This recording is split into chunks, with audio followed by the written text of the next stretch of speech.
കുറച്ച് ദിവസമായിട്ട് രാവിലത്തെ ഒരു വ്യൂ ആണ് കേട്ടോ ഇത്. നല്ല കോടമഞ്ഞൊക്കെ ആയിട്ട് നല്ല വൈബായിരിക്കും. പക്ഷേ ഈ വൈബ് ഇന്ന് ആസ്വദിച്ചിരിക്കാൻ സമയമില്ല. കാരണം ഇന്ന് എനിക്ക് 8 മന്തിലെ ചെക്കപ്പാണ് കേട്ടോ.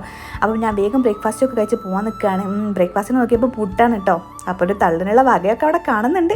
അപ്പോൾ പോകാൻ കാലം ഞാനൊരു പഴവും കുറച്ച് കട്ടൻ ചായയും കുടിച്ചു. ഈ കട്ടൻ ചായ എന്താണെന്നറിയില്ല, ഇപ്പം എനിക്ക് ഭയങ്കര വീക്ക്നെസ് ആടോ. അങ്ങനെ നമ്മൾ ഡ്രസ്സൊക്കെ ചേഞ്ച് ചെയ്ത് നേരെ ഹോസ്പിറ്റലിൽ പോകാനുള്ള കാടും പുഴയും മലയൊക്കെ കടന്ന് വേണം നമുക്ക് ഹോസ്പിറ്റലിൽ ചെല്ലാൻ. ഞാൻ ചുമ്മാ പറഞ്ഞ കേട്ടോ, ബസ്സിൽ പോകുമ്പോൾ കണ്ട കാഴ്ചയാണ്. അങ്ങനെ നമ്മൾ ഹോസ്പിറ്റലിൽ എത്തിയപ്പം സാധാരണ ചെക്കപ്പേഴ്സും 1/2 മണിക്കൂർ മതി. പക്ഷേ ഡോക്ടർ കഷ്ടകാലത്തിന് ലേബർ റൂമിൽ ഓപ്പറേഷൻ തിയേറ്ററിലാണെങ്കിൽ അതൊന്ന് 3-4 മണിക്കൂറെന്നുള്ളൂ.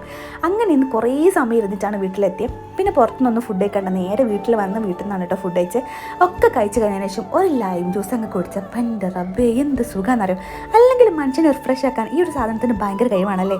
അങ്ങനെ നൈറ്റ് നമ്മളിന്ന് ഡിന്നറായിട്ട് ചോറ് തന്നെയാണ് കഴിച്ചത്. പിന്നെ നമ്മളെ യൂഷ്വൽ റൊട്ടീൻ ഫോളോ ചെയ്ത് ഇന്നത്തെ ദിവസം ഞാൻ അങ്ങനെ നീട്ടി കൊണ്ടുപോയിട്ടുണ്ട് കേട്ടോ. അപ്പോൾ ഇനി അടുത്ത വീഡിയോയിൽ കാണാം. അതുവരേക്കും ബൈ.